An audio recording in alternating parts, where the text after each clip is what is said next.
7 राज्यों में फिर से चुनावी इम्तिहान। 13 विधानसभा सीटों पर उपचुनाव का ऐलान।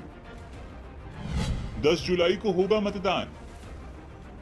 लोकसभा चुनाव 2024 का जनादेश को आए 5 दिन से ज्यादा का समय बीत गया।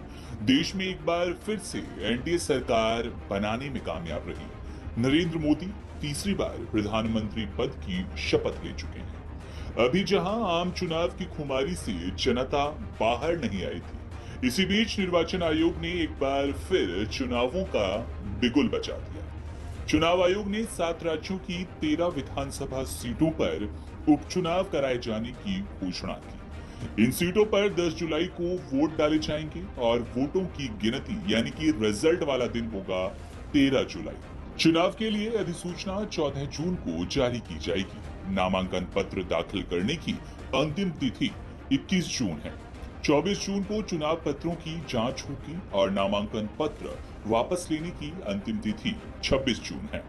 अब आपको बताते हैं कि इन राज्यों में उपचुनाव होने हैं और कौन सी सीट पर होने हैं।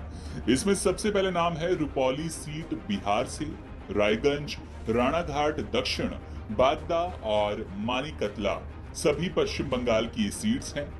विक्रवंडी तमिलनाडु की सीट, अमरवाड़ा मध्य प्रदेश की सीट, बद्रीनाथ और मंगलोर ये उत्तराखंड की सीट रहने वाली है।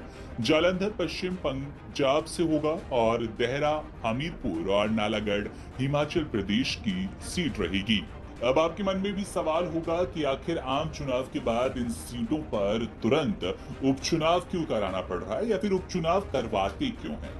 तो इसके पीछे एक मकसद सीधा सा होता है, किसी कारणवश किसी प्रत्याशी का अगर निधन हो जाता है, वो इस्तीफा दे देता है या कोई सीट खाली होती है तो उपचुनाव करवाए जाते हैं।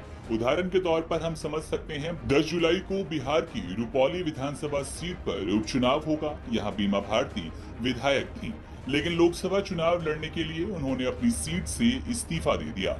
उन्हें लोकसभा चुनाव में भी हार का सामना करना पड़ा और विधायकी भी चली गई। तो उपचुनाव इसी तरह से होता है, जो भी प्रत्याशी इस्तीफा दे दे या किसी कारणवश वो वहां ना हो, निधन की कोई खबर हो, उसके बाद उपचुनाव करवाए जाते हैं और इलेक्शन कमीशन ने उपचुनाव की घोषणा कर दी है। और ये सभी उपचुनाव 7 राज्यों की 13 विधानसभा सीटों पर होनी है।